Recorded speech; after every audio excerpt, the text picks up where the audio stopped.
আসসালামু আলাইকুম। সবাইকে স্বাগত জানাচ্ছি বিডিভিউস ইনফোটেনমেন্টে। আপনাদের সঙ্গে আছি আমি ফাহাদিয়া মিতু। সিরিয়ায় ইরানি দূতাবাসে ইসরায়েলিদের হামলার পর ইরান ইসরায়েলে যে মিসাইল ও ড্রোন হামলা করেছে তাতে কৌশলগতভাবে অনেক কিছু অর্জন করেছে তেহরান। তারা দেখিয়েছে যুক্তরাষ্ট্রের মতো পরাশক্তির সমর্থনপুষ্ট শক্তিশালী একটা দেশের ওপরও সরাসরি হামলার সক্ষমতা রয়েছে তাদের। ফিলিস্তিনের সমর্থক হিসেবেও মুসলিম বিশ্বে তাদের ভাবমূর্তি আরও সংহত হয়েছে। তাদের এই অর্জন অনেক সমীকরণ বদলে দেবে বলে মনে করে তেহরান। তবে কিছু বিশ্লেষক বলছেন, উপসাগরীয় দেশগুলো ইরানের উত্থানকে শঙ্কার কারণ মনে করলে নিরাপত্তার জন্য তারা আরও বেশি যুক্তরাষ্ট্রের দিকে ঝুঁকে পড়তে পারে। সেক্ষেত্রে মধ্যপ্রাচ্যে মার্কিন প্রভাব হ্রাসের যে চেষ্টা করছে ইরান তা আরও বেড়ে যেতে পারে। বিস্তারিত থাকছে হায়দার সাইফের প্রতিবেদনে।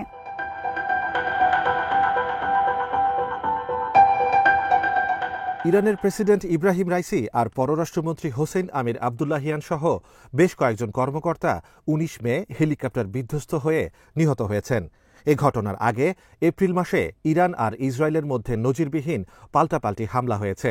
এখন এই দুর্ঘটনা ইরানের নীতিতে এবং ইসরায়েলের সাথে তাদের দ্বন্দ্বের উপর কী ধরনের প্রভাব ফেলবে সেই প্রশ্ন এখন অত্যন্ত গুরুত্বপূর্ণ।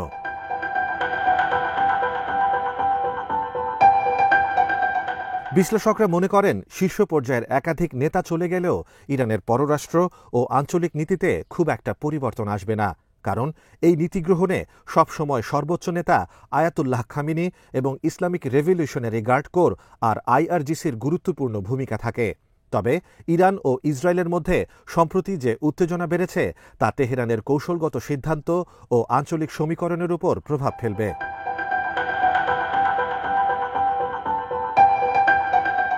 ১ এপ্রিল দামেস্কের ইরান দূতাবাসে হামলা করে ইসরায়েল সীমা লঙ্ঘন করেছে। ওই হামলায় আইআরজিসির বেশ কয়েকজন শীর্ষ কমান্ডার নিহত হন। টার্গেট স্থান হিসেবে দূতাবাস এবং ব্যক্তি হিসেবে আইআরজিসি সদস্য দুটোই ইরানের কাছে স্পর্শকাতর।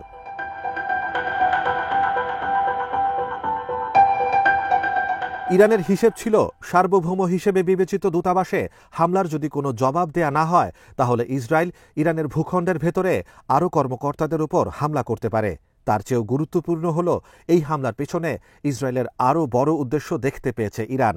সেটা হল হিজবুল্লাহর রসদের সরবরাহ লাইন কেটে দিয়ে লেবাননের ভেতরে অভিযান চালানো।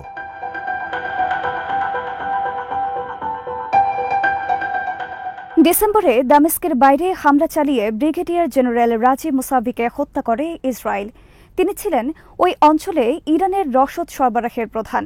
একইভাবে জানুয়ারিতে সিরিয়ার আইআরজিসির গোয়েন্দা প্রধানকে হত্যা করে ইসরায়েল। সবশেষ ১ এপ্রিল জেনারেল রেজা জাহিদিকে হত্যা করা হয়, যিনি ছিলেন ওই অঞ্চলের চিফ অব অপারেশনস। এছাড়া দেশের ভেতরে এবং মিত্রদের কাছে নিজের ইমেজ রক্ষার বিষয়টিও ছিল ইরানের সামনে।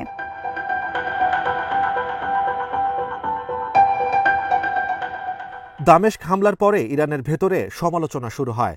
তেহরান তাই শক্তি প্রদর্শনের সিদ্ধান্ত নেয়, কিন্তু এমন নিয়ন্ত্রিতভাবে করা হয় যাতে যুদ্ধ লেগে না যায়। ১৪ এপ্রিল ইরান ইসরায়েলের ভেতরে যে ড্রোন ও মিসাইল হামলা চালায়, জীবনবাহী বা ধ্বংস ঘটানো তার লক্ষ্য ছিল না। তারা শুধু দেখাতে চেয়েছিল ইসরায়েলের ভেতরে হামলার সক্ষমতা ও সাহস তাদের আছে।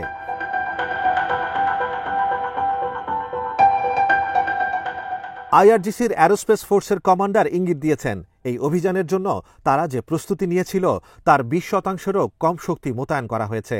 অন্যদিকে ইসরায়েল যুক্তরাষ্ট্র আর অন্য মিত্রদের সহায়তা নিয়েছিল। পুরো প্রতিরক্ষা সিস্টেম মোতায়েন করতে হয়েছিল তাদের। অভিযানের পর প্রশ্ন উঠেছে, ইরান যদি তাদের সর্বশক্তি ব্যবহার করে এবং লুকানো সব অস্ত্র ব্যবহার করে তাহলে ইসরায়েল কি আদৌ প্রতিরক্ষা ব্যবস্থা দাঁড় করাতে পারবে?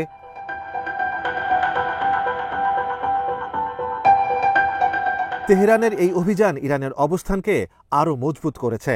ফিলিস্তিনের অন্যতম রক্ষক হিসেবে আরব সমাজেও তাদের গ্রহণযোগ্যতা তৈরি হয়েছে। গাজা যুদ্ধের যে বিভৎসতা, সেখান থেকে বিশ্বের মনোযোগ না সরিয়েই ইরান তা অর্জন করেছে। খোদ যুক্তরাষ্ট্র ও ইউরোপের বিশ্ববিদ্যালয়গুলোতে শিক্ষার্থীরা পর্যন্ত এই বিষয়টি জোরালোভাবে তুলে ধরছে।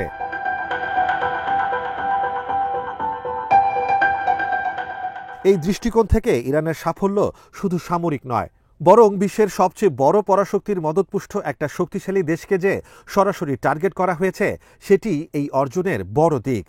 খামেনির ভাষায় তেহরান ইসরায়েলকে বার্তা দিতে চেয়েছে যাতে ভবিষ্যতে তারা ইরানের সামরিক বাহিনীর ওপর হামলার সাহস না করে। তবে ইসরায়েল ইরানে পাল্টা হামলা করেছে, যদিও সেটা ছিল খুব সীমিত ও প্রতীকী। 19 এপ্রিল ইস্পাহানে ওই হামলা করে তেল আবিব।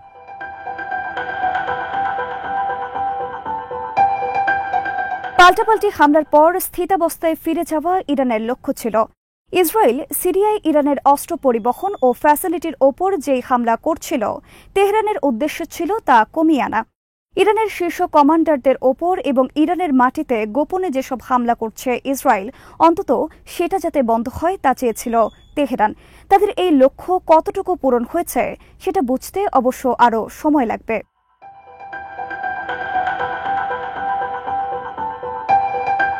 প্রশ্ন হল, বৃহত্তর আঞ্চলিক প্রেক্ষাপটে ইরান ইসরায়েলের এই প্রতিদ্বন্দ্বিতার তাৎপর্য কি?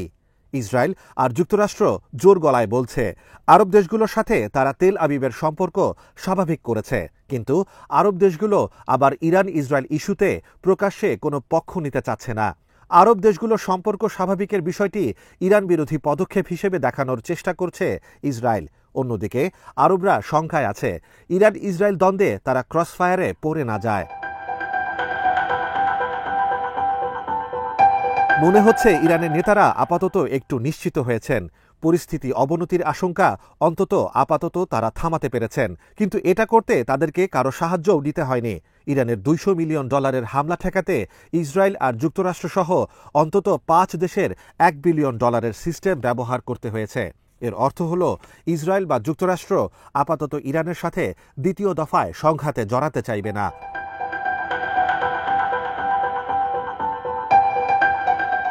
যুক্তরাষ্ট্র অবশ্য বলতে চেষ্টা করছে ইরানের হামলার লক্ষ্য ছিল বড় ধরনের ক্ষয়ক্ষতি করা, তাই তাদের হিসেবে এই হামলা ব্যর্থ হয়েছে।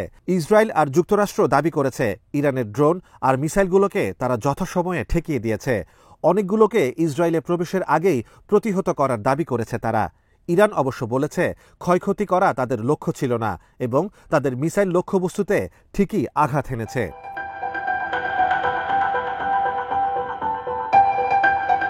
তবে বিশ্লেষকরা বলছেন ইরান এখন তাদের অভিযানের অভিজ্ঞতা থেকে ইসরায়েল বিরোধী অস্ত্র সম্ভারকে আরও সমৃদ্ধ করার চেষ্টা করবে, সিরিয়ায় তাদের উপস্থিতি আরও জোরালো করবে।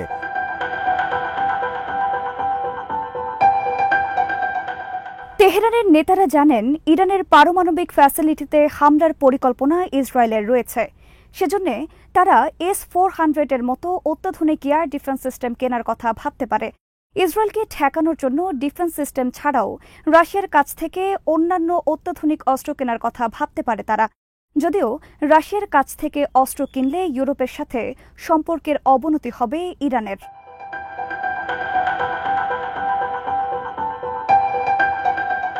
সিরিয়ায় রাশিয়ার সহায়তা আরও আশা করবে ইরান। তবে ইরাকে এখনও 2500-এর মতো মার্কিন সেনা রয়েছে। ইরানের প্রক্সি শক্তিগুলো হয়তো মার্কিন ঘাঁটিগুলোতে হামলা জারি রাখতে পারে, যাতে মার্কিনিরা ইরাক ছেড়ে যাওয়ার সিদ্ধান্ত নেয়। ইরানের নেতারা বিশ্বাস করেন অক্টোবর থেকে তারা যে সক্ষমতা দেখিয়েছেন আর তাদের আঞ্চলিক অংশীদাররা যে যুদ্ধ সক্ষমতা দেখিয়েছেন, এই সব কিছুর সাথে গাজা যুদ্ধ পরিস্থিতি মিলে আঞ্চলিক ব্যবস্থার কাঠামো বদলে যাচ্ছে।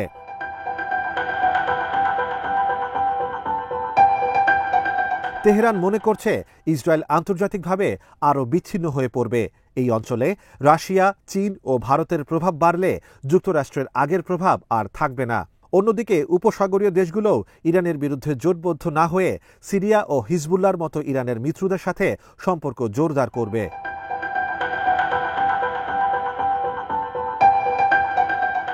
কিছু বিশ্লেষকের মতে ইরান নিজেদেরকে এমন পর্যায়ে নিতে চায় যেখানে স্বল্প সময়ের মধ্যে তাদের পারমাণবিক অস্ত্র তৈরির সক্ষমতা তৈরি হবে।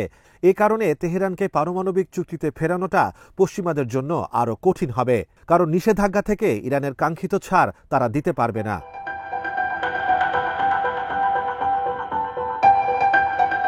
তবে ইরানের এই ধারণার মধ্যে কিছু স্বল্প ও দীর্ঘমেয়াদী ঝুঁকি থেকেই যাবে বলে মনে করেন কিছু বিশ্লেষক। তারা বলছেন ইরানের ভেতরে কিছু কট্টরপন্থী আছেন। নীতিগ্রহণ প্রক্রিয়ায় তাদের প্রভাব বাড়লে তারা সংযম ছেড়ে আগ্রাসী নীতির দিকে ঝুঁকতে পারে।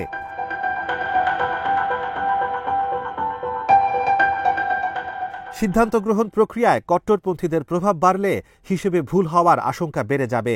এতে সংঘাত পরিস্থিতি আরও উস্কে উঠতে পারে, এমনকি সেটা বড় ধরনের বিপর্যয়ের দিকে চলে যেতে পারে।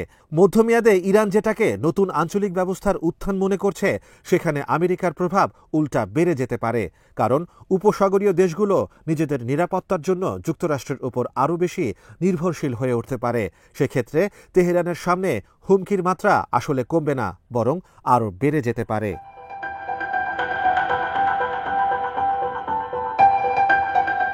আজ এখানেই শেষ করছে। সমরাস্ত্র, প্রতিরক্ষা ও কূটনীতির নানা তথ্য জানতে চোখ রাখুন বিডিফিউজ ইনফোটেনমেন্টে। চ্যানেলটি ভালো লাগলে সাবস্ক্রাইব করুন, সংযুক্ত থাকুন আমাদের ফেসবুক পেজে। আল্লাহ হাফেজ।